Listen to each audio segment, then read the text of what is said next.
আজকে তোমাদের দেখাবো যে তোমরা ছবির ব্যাকগ্রাউন্ড কিভাবে চেঞ্জ করবে। কেউ দেখে এতটুকু ধরতে পারবে না যে ছবির ব্যাকগ্রাউন্ড চেঞ্জ করা আছে।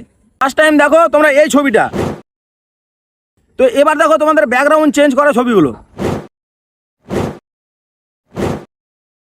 তো দেখতেই পেলে তোমরা এরকম তোমরা ছবির ব্যাকগ্রাউন্ড চেঞ্জ করতে পারবে, কেউ দেখে ধরতেও পারবে না এতটুকু যে ছবির ব্যাকগ্রাউন্ডটা চেঞ্জ করা আছে। তোমাকে বারবার রিকোয়েস্ট করি আমি ভিডিওটি সম্পূর্ণ দেখার জন্য। সম্পূর্ণ দেখলে তোমরা প্রসেসগুলো সম্পূর্ণ বুঝতে পারবে, না তো তোমরা অর্ধেক দেখে বেরিয়ে চলে যাবে, দিয়ে তারপরে হবে না, তারপরে এসে কমেন্টে বলবে দাদা আমার হলো না। এরকম না করে সম্পূর্ণ ভিডিওটি দেখো, তারপরে করবে, তোমাদের ভালো হবে। যেরকম নর্মাল তোমাদের ছবি থাকে সেরকমই করে তোমাদের ব্যাকগ্রাউন্ডটা চেঞ্জ করবে। তো স্ক্রিনটি লক্ষ্য করো আর মন দিয়ে দেখো কিভাবে তোমরা ছবির ব্যাকগ্রাউন্ড চেঞ্জ করবে। সম্পূর্ণ প্রসেস দেখিয়ে দিব, তো মনোযোগ সহকারে দেখো। ভিডিওটি ভালো লাগলে একটা লাইক করে দিবে, কমেন্ট করে দিবে, সাবস্ক্রাইব করে বেল নোটিফিকেশনটা অবশ্যই অলে সেট করে রাখবে। ফেসবুক থেকে দেখলে অবশ্যই ফলো করে নিবে এরকম নতুন নতুন টিপস পাওয়ার জন্য। তো আজকের ভিডিওটা শুরু করছি, তোমরা মন দিয়ে দেখো। ব্যাকগ্রাউন্ড চেঞ্জ করার জন্য তোমাকে ফার্স্ট টাইম তোমাকে প্লে স্টোরে ঢুকে যেতে হবে। প্লে স্টোরে ঢুকে যাবে। প্লে স্টোরে ঢোকার পর এখানে তোমরা সার্চ করবে ফটো রুম, ঠিক আছে, PHOTO, photo ROOM, photo room লিখে সার্চ করে নেবে। সার্চ করার পরে এখানে দেখো তোমরা এই অ্যাপ্লিকেশনটি ফলো করবে, ঠিক আছে। Photo room AI photo editor, এই অ্যাপ্লিকেশনটি তোমাদের মোবাইলে প্রথমে ইনস্টল করে নেবে। ইনস্টল করার পর আমার ইনস্টল করা আছে, ভালো করে লোগোটি দেখে নাও। এই যে দেখো লোগোটি এরকম থাকবে। তারপরে এখান থেকে ব্যাক করে বেরিয়ে যাবে। ব্যাক করার পর আবার সার্চ করতে হবে তোমাকে আরেকটা অ্যাপ্লিকেশন ডাউনলোড করার জন্য। দুটো অ্যাপ্লিকেশন কিন্তু লাগবে ফটো ব্যাকগ্রাউন্ড চেঞ্জ করার জন্য। তো দেখো এখানে সার্চ করবে, শুধু P লিখে দিবে। P লেখার পর সার্চ করে নেবে। সার্চ করার পর এখানে দেখো একটা অ্যাপ্লিকেশন আছে PicsArt AI photo editor video. এই অ্যাপটিকে তোমাদের মোবাইলে আগে ইনস্টল করে নেবে। এই দুটো অ্যাপ তোমাদের মোবাইলে ইনস্টল করে নেবে আগে। তো আমার দেখো এটা ইনস্টল করা আছে, আমার ওপেন লেখা উঠে আছে, তোমাদের ইনস্টল লেখা উঠে থাকবে। তো ওখানে ক্লিক করে তোমরা ইনস্টল করে নেবে। তো ইনস্টল করার পর আমার ইনস্টল করা আছে বলে আমি ইনস্টল করাটা দেখালাম না, তোমরা তো পারবেই। তারপরে এখান থেকে ব্যাক করে বেরিয়ে যাবে। যখন ইনস্টল হয়ে যাবে তখন দেখো আমার পাশাপাশি দুটো অ্যাপ আছে, ফটো রুম আর পিকসার্ট, ঠিক আছে। তো ফার্স্ট টাইম তোমরা ফটো রুম অ্যাপ্লিকেশানটাতে ঢুকে যাবে। এই যে দেখো ফটো রুম অ্যাপ্লিকেশান তোমাদের এরকম থাকবে। ফটো রুম অ্যাপ্লিকেশানে ফার্স্ট টাইম ঢুকে যাবে। ফার্স্ট টাইম ঢুকে যাওয়ার পর কিছুটা অ্যালাউ করতে বলবে। তো আমার ওপেন করা আছে আগে থেকে, বলে আমাকে অ্যালাউ করতে বলো না, তো তোমাকে অ্যালাউ করতে বলবে। সব অপশানগুলি অ্যালাউ করে দিবে। অ্যালাউ করে দেওয়ার পরে এরকম ইন্টারফেস আসবে। যখন এরকম ইন্টারফেস আসবে এখানে তোমরা দেখতে পাবে একটা পুতুলের ছবি সাদা হয়ে আছে, মানে খোপ খোপ হয়ে থাকবে।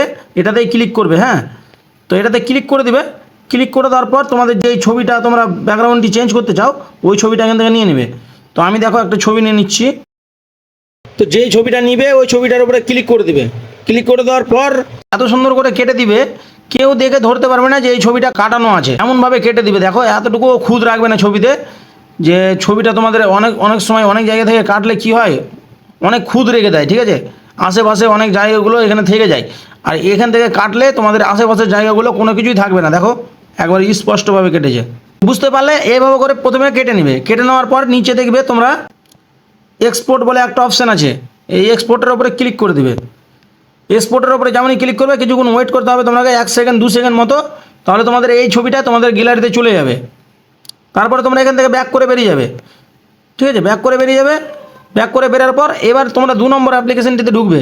পিকসার্ট লেখা ছিল না, ওই অ্যাপ্লিকেশনটিতে ঢুকবে। এই যে দেখো পিকসার্ট, এই অ্যাপ্লিকেশনটিতে ঢুকবে। তো আমি ঢুকে গেলাম। ঢুকে যাওয়ার পরে তোমাকে এখানে অ্যালাউ করতে বলবে। সম্পূর্ণ প্রসেসগুলো সব অ্যালাউ করে দিবে।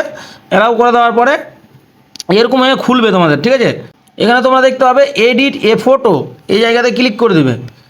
এই জায়গাতে যেমনই ক্লিক করবে তোমাদের এখানে ছবিগুলোও খুলে আসবে। তো তোমরা ছবিতে না ক্লিক করে তোমরা ফার্স্ট টাইম এখানে দেখো ব্যাকগ্রাউন্ড লেখা আছে, এই জায়গাটাতে ক্লিক করবে। যেমনই ক্লিক করবে, ক্লিক করার পর এখানে তোমরা সার্চ করে নিবে ডার্ক ব্লার ব্যাকগ্রাউন্ড, ঠিক আছে। এই যে দেখো এই লেখাটি লিখে দেবে DARK, প্রথমে লিখবে, তারপর স্পেস দিবে, তারপর BLUR, তারপর আবার স্পেস দিবে, তারপর ব্যাকগ্রাউন্ড লিখে দেবে। উপরে লেখাটি দেখে নাও, এই লেখাটি দেখে নাও। এই লেখাটি দেখে তোমরা লিখে দিবে। লিখে দেওয়ার পর এখানে অনেকগুলো ব্যাকগ্রাউন্ড দিয়ে দেবে। তোমাদের যে ব্যাকগ্রাউন্ডটি চয়েস হবে ওই ব্যাকগ্রাউন্ডটি এখান থেকে নিতে পারবে। তো আমার মনে করো এই যে দেখো প্লাস যেগুলোতে লেখা আছে ওগুলো কিন্তু নিতে পারবে না, ওগুলো নিলে তোমাদের টাকা চাইবে, ঠিক আছে। সবাই চাও তোমরা যে আমি ফ্রিতে যেন কোনো কিছু করতে পারি, ঠিক আছে। যে কোনো একটা ব্যাকগ্রাউন্ড এখানে চয়েস করে নিচ্ছি, তোমরাও যে কোনো একটা ব্যাকগ্রাউন্ড চয়েস করে নেবে। কিন্তু প্লাস লেখা যেগুলো আছে ওগুলোতে কিন্তু পেড করতে বলবে, ঠিক আছে? টাকা চাইবে, তো ওগুলোতে না মেরে তোমরা যেগুলো প্লাস লেখা থাকবে না ওগুলো ব্যাকগ্রাউন্ড নিবে। তো আমি যে কোনো একটা ব্যাকগ্রাউন্ড নিয়ে নিচ্ছি। যেই ব্যাকগ্রাউন্ডটি চয়েস হবে তোমাদের ওই ব্যাকগ্রাউন্ডের উপরে ক্লিক করে দেবে। তো আমি এই ব্যাকগ্রাউন্ডটির উপরে ক্লিক করে দিলাম। ক্লিক করে দেওয়ার পর তোমাকে একটা অ্যাড দেখতে হবে। ফ্রিতে কোনো কিছু করতে গেলে তো অ্যাড তো দেখতে হবে বন্ধুরা।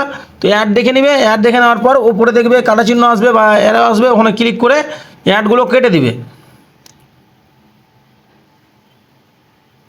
এই যে দেখো কাটা চিহ্ন আসলো, কাটা চিহ্নটা আমি ক্লিক করে দিলাম, অ্যাড কেটে গেল। তারপরে তোমাদের ব্যাকগ্রাউন্ডটা এখানে চলে আসলো, দেখো এখানে ব্যাকগ্রাউন্ডটা চলে এসছে। ব্যাকগ্রাউন্ডটা যখন আসবে তারপরে তোমরা কী করবে, এখানে ব্যাকগ্রাউন্ডটা কিন্তু ছোটো আকারে হয়ে আছে, দেখো ছোটো সাইজ হয়ে আছে। তারপরে তোমরা এখানে দেখো টুলস লেখা আছে, এই যে দেখো এখানে দেখো টুলস লেখা আছে, এই যে এটা টুলসের উপরে ক্লিক করে দেবে। এই যে প্রথমের অপশানটি ক্রপ লেখা আছে, ক্রপের উপরে ক্লিক করে দেবে। ক্রপের উপরে যেমনই ক্লিক করবে, ক্লিক করার পর এই অপশান দেখো নিচে খোপগুলো আছে, খোপগুলোকে ধরে হালকা বাম দিকে টানবে। বাম দিকে টানার পর এখানে দেখো একটা ইনস্টাগ্রামের লোগো দিয়ে একটা স্টোরি লেখা আছে, এখানে ক্লিক করে দেবে। ক্লিক করে দেওয়ার পর দেখো এখানে ছবিটা দেখো বড় লম্বা হয়ে গেল, ঠিক আছে? তোমাদের 9:16 যেটা তোমাদের ডিসপ্লে সাইজ আছে ওই ডিসপ্লে সাইজ হয়ে গেল। তারপরে যখন এই সাইজটা হয়ে যাবে তখন এখানে রাইট চিহ্ন আছে একটা, রাইট চিহ্নতে ক্লিক করে দিবে। যখনই ক্লিক করবে দেখো এই ছবিটা কিন্তু অনেক বড় হয়ে গেল, ঠিক আছে? ব্যাকগ্রাউন্ডটি অনেক বড় হয়ে গেল। তারপরে এখানে দেখো এই অপশনগুলো দেখতে পাচ্ছ, এখানে যে অপশনগুলো দেখতে পাচ্ছ ওই অপশনগুলো ধরে হালকা বাম দিকে টানবে, এবং করে বাম দিকে টানবে আঙুল দিয়ে। টানার পরে এখানে দেখো অ্যাড ফটো লেখা আছে, এখানে দেখো অ্যাড ফটো লেখা আছে, অ্যাড ফটোর উপরে ক্লিক করে দেবে। যেমনই ক্লিক করবে যে ফটোটা তোমরা কেটে রেখেছিলে ওই ফটোটার উপরে ক্লিক করে দেবে। তো আমি ওই ফটোটার উপরে ক্লিক করে দিলাম। ক্লিক করে দেওয়ার পরে এখানে দেখো অ্যাড লেখা আছে, অ্যাডের উপরে ক্লিক করে দেবে। তো অ্যাডের উপরে যেমনই ক্লিক করবে তো ওই ছবিটা এখানে চলে আসবে। দেখো দেখো হালকা করে জুম করবে ছবিটাকে, এভাবে করে জুম করে নেবে। তো তোমাদের যতটুকু দরকার জুম করার ততটুকুই করবে, বেশি করতে যাবে না, বেশি করলে ভালো লাগবে না, এরকম করলে ভালো লাগবে না। তো মেকআপ করে দিবে, ভালো করে ম্যাচ করে দিবে ব্যাকগ্রাউন্ডের সাথে, ঠিক আছে? কমিয়ে ম্যাচ করে দেবে। ম্যাচ করে দেওয়ার পরে যে দেখো আমার দেখো এটা ম্যাচ হলো, ঠিক আছে? এটা ম্যাচ হলো। ম্যাচ হওয়ার পরে উপরে দেখো একটা রাইট চিহ্ন আছে, রাইট চিহ্নের উপরে ক্লিক করে দেবে। ক্লিক করে দেওয়ার পর আবার ছবিটার উপরে ক্লিক করবে। ছবিটার উপরে ক্লিক করে দেওয়ার পর এই যে এখানে যে অপশনগুলো দেখতে পাচ্ছ এই অপশনগুলো ধরে হালকা বাম দিকে টানবে। বাম দিকে যখন টানবে তখন এখানে দেখো একটা অ্যাডজাস্ট বলে একটা অপশান আছে, এই যে এই অপশানটির উপরে ক্লিক করবে। ক্লিক করার পর প্রথমে যে অপশানটি আছে ওখানেই থাকবে, তবে যখন লাইনটা উঠলো উপরে ওই লাইনটাকে ধরে হালকা বাম দিকে টানবে, ঠিক আছে? এখানে যে ব্যাকগ্রাউন্ডটি আছে ওই ব্যাকগ্রাউন্ডের সাথে এই ছবিটাকে ম্যাচ করতে হবে, না তো দেখতে কিন্তু ভালো লাগবে না, ঠিক আছে? তো দেখো আমার এটুকু কাজ হলো। এখানে হোয়াইটনেসটা কমিয়ে দিলে তারপর এখানে দেখো কন্ট্রাস্ট বলে একটা অপশান আছে, কন্ট্রাস্টের উপরে ক্লিক করে দিবে। ক্লিক করে দেওয়ার পর এটাকে হালকা ধরে ডান দিকে টানবে, তোমাদের 12 মতো রেখে দিবে, ঠিক আছে? 12 মতো রেখে দিবে। 12 মতো রাখার পর এখানে কাজ শেষ, দেখো অনেক ম্যাচ হয়ে গেছে। তারপর এখানে দেখো আবার রাইট চিহ্ন আছে, রাইট চিহ্নতে ক্লিক করে দিবে, আবার রাইট চিহ্নতে ক্লিক করে দিবে। ক্লিক করে দেওয়ার পর আবার টুলসে ক্লিক করবে। এখানে দেখো টুলস লেখা আছে, টুলসে ক্লিক করবে। তারপর এখানে আবার অ্যাডজাস্ট লেখা আছে, অ্যাডজাস্টের উপরে ক্লিক করবে। তারপর এই যে প্রথমে যে অপশানটি আছে ওখানে সিলেক্ট হয়ে আছে, এটাকে ধরে হালকা বাম দিকে টেনে দেবে, বাম দিকে টেনে দেবে। আবার এখানে দেখো কন্ট্যাক্টস লেখা আছে, কন্ট্যাক্টসের উপরে ক্লিক করে হালকা ডান দিকে টেনে দেবে। বেশি টানলে কিন্তু খারাপ হয়ে যাবে, দেখো খারাপ হয়ে গেল। হালকা ডান দিকে টানবে, ঠিক আছে? এই 6-7 মতো রেখে দেবে। তোমরা দেখে নেবে তোমাদের ছবিটা কোথায় মানে ভালো লাগছে দেখতে, ওখানে রেখে দিবে। রাখার পরে এখানে দেখো ক্লিয়ারিটি বলে একটা অপশান আছে, ক্লিয়ারিটিতে ক্লিক করে দিবে। দিয়ে এটাকেও ধরে হালকা টেনে দিবে, এই 26 মতো রেখে দিবে, ঠিক আছে? তাহলে ছবিটা তোমাদের যেই একটু যদি ফাটাফুটি থাকে তাহলে ওটা ক্লিয়ার হয়ে যাবে। দেখো কত সুন্দর হয়ে গেলো ছবিটা। যখন এটা হয়ে গেলো, এটা হওয়ার পরে এখানে দেখো সিচুয়েশন বলে একটা অপশান আছে, এই অপশানে ক্লিক করে দিবে। ক্লিক করে দেওয়ার পর এটাকে হালকা ডান দিকে টানবে, এই 13 মতো রেখে দিবে। 13 মতো রাখার পরে এখানে ওখানে উপরে দেখো আবার রাইট চিহ্ন আছে, রাইট চিহ্নতে ক্লিক করে দিবে। রাইট চিহ্নতে যেমন ক্লিক করবে, ক্লিক করার পর দেখো এখন ব্যাকগ্রাউন্ডটি দেখো কত সুন্দর ম্যাচ হয়ে গেছে, ছবির সাথে ম্যাচ হয়ে গেছে। কেউ দেখে এতটুকু বুঝতে পারবে না যে এই ছবিটা এক্সট্রা করে বসানো আছে, ঠিক আছে? তারপর দেখো এখানে ডাউনলোডের মধ্যে একটা অপশান আছে, দেখো এখানে অ্যারো আছে, এই অ্যারোটার উপরে ক্লিক করে দেবে। যেমনই ক্লিক করবে তেমনই তোমাদের গ্যালারিতে এই ছবিটা চলে যাবে। তো এইভাবে করে তোমরা ব্যাকগ্রাউন্ডটি চেঞ্জ করে নেবে। তো ভিডিওটি কেমন লাগলো অবশ্যই কমেন্টে বলে দেবে, আর ভিডিওটি ভালো লাগলে একটা লাইক করে দেবে, কমেন্ট করে দেবে, আর সাবস্ক্রাইব করে বেল নোটিফিকেশনটা অবশ্যই অলে সেট করে রাখবে। আর ফেসবুক থেকে দেখলে অবশ্যই ফলো করে নিবে এরকম নতুন নতুন টিপস পাওয়ার জন্য। আর ভিডিওটি তোমাদের যদি কাজে লেগে থাকে তাহলে তোমাদের বন্ধুদের মাঝে শেয়ার করে দিবে, তারাও দেখে জানো ইজিভাবে ব্যাকগ্রাউন্ড চেঞ্জ করে নিতে পারে তাদের নিজেদের ছবির, ঠিক আছে? তাহলে ভিডিওটি এখানেই শেষ করছি, দেখা হবে পরের ভিডিওতে। তোমরা ভালো থেকো, সুস্থ থেকো, এটাই কামনা করি। তো আজকের মতন tata, bye bye, good bye.